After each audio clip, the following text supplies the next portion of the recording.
So we've shown you the rods, we've shown you the reels, we've gone through all sorts of items of tackle, but the most important thing when going fishing is to have good bait. If your bait isn't very good, don't expect to catch anything. You may accidentally, but having good prime bait is basically what catches you your fish when you go fishing. Now Alan, these are baits that anybody can go into the local tackle shop, speak to the tackle dealer and buy it over the counter. Very easily accessible. You don't have to go out of your way to get them. You can order them from the tackle shop. Alan, what is the best way to use these? You know, how would you mount these to a hook? Well, as you said, we've got all the baits. These are local to this area, so we've got some nice Dungeness blacks. We've got some, these yellowtails come from Sandwich Bay, nearby up the road. The ragworm maybe come from Portsmouth. We can't get them here. It's important really to have the right bait for the right species at the right time and the right venue. And I mean, a lot of people have got different opinions on that. You can catch fish accidentally on the wrong bait sometimes. That's fishing. But generally, if you go for the bait that is the best on a venue, you're more likely to catch something. Now in the winter, we tend to use a lot more lugworm and squid. In the summer, it's crab and fish baits and ragworm. That's Kent. Other areas of the country are different, right? I'll start with a big bait. Now, generally accepted as one of the best baits for big fish is a whole calamari squid. I mean, there's no doubt about it, apart from the dogfish which occasionally go for it, that really goes for a big fish. The trouble with it is it's difficult to mount on a single hook, so you want a pennel rig. That's 2 hooks. I'll show you how to do it. We go through the top, bring the hook out, take it around and through the head. Just need to wrap it around once, yeah? Yep, just wrap it around once. Now, as you can see, the hook is then in the head. Now this top hook, this is the secret of the whole thing, is sliding. So what you do is take that down to the end of the squid, wrap it around the line and then just pierce it through the top. Now what it does, it has the effect, it holds the squid in position. Without the second hook, the squid will just bundle down onto the big hook, make a big ball. Any fish taking it is likely to miss the hook. With this, presentation's really important with squid. I mean, whatever end the fish takes that squid, is going to get a hook. There's a hook there. Right, 3 O's in that case. You need at least 3 O's for a squid bait, but we are after big fish. Right, smaller baits, the worms, as I say, you need a smaller hook. Perhaps you've got a 1 here.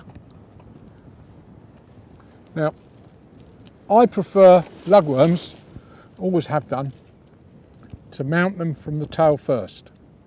Now, I don't know what you do, but I've always felt that the sand was in that end, so I nip off the sand and I thread them on that way, simply because all the juices are in, then end up where the point of the hook is. I do the same, Alan. I put lugworms on tail first, but I've always thought, I mean, it's just my theory anyway, that the bristles on a lugworm go one way. Yeah. And if the fish goes for the head first, then the bristles are going the opposite way. And sometimes, if it's the opposite way around, the worm will slide down the fish's throat easier. That's just my theory. Well, that's another idea, isn't it? I mean, that's what we've all got our own personal opinions on it.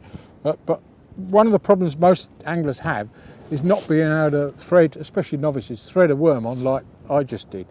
I do it second nature. You know, it's easy. I've been doing it all my life. So this is where a baiting needle comes in very handy.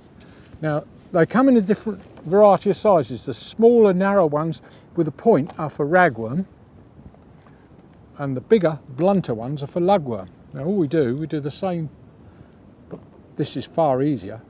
Stick it through the middle of the lugworm, and as you can see, it's quite easy to put it on there, and then we get the point of the hook, and in the end of the needle there's a little hole. Stick the hook in the hole, pull the line tight, and away you go. How easy is that? That is so easy, Alan. Very quick as well, isn't it? And that is important. I'll take that off again. I'll show you for why. If you have trouble baiting a worm and you bait it like this, which is what a lot of novices do, along comes Mr. Fish. Misses the hook. That's right, you can get the bait off. If the hooks right through the middle of the worm, he's got to get the hook. Now with a lugworm, let's put it back on there again, show you how easy it is once you get proficient at it. Now it's quite common practice to fish what we call a cocktail, or to tip off a lugworm.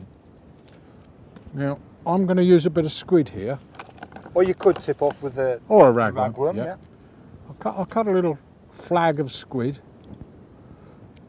Don't need a big lump. We're talking, this is general fishing for dabs, whiting, pouting, codling, the sort of general of the mill fish. Now that is quite an attractive bait. If I had to say, I think that's probably the most successful bait in the UK. Do you think? In the winter? UK, without a shadow of a doubt. Yeah. Lug tip squid. You can use a bit of fish. I mean, we've got a bluey here. They've only been used, what, for 5 years? Yeah, about the last 5 years, the and Pacific Saury. That's right, they've proved really effective in the summer and springtime for thornback rays. Very oily, and they give off a big centriole. Of course, the old mackerel is always a favourite. Want a knife? I'll just fill it in knife here. You can cut a... One tip there, Al, when you're cutting a fish up for bait, always cut away from you. That's it. Never towards you. That's it, you can tip off with a bit of mackerel like that.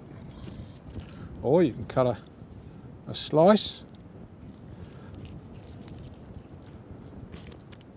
Got another hook here somewhere. Got a lugworm on it. Again, fairly easy.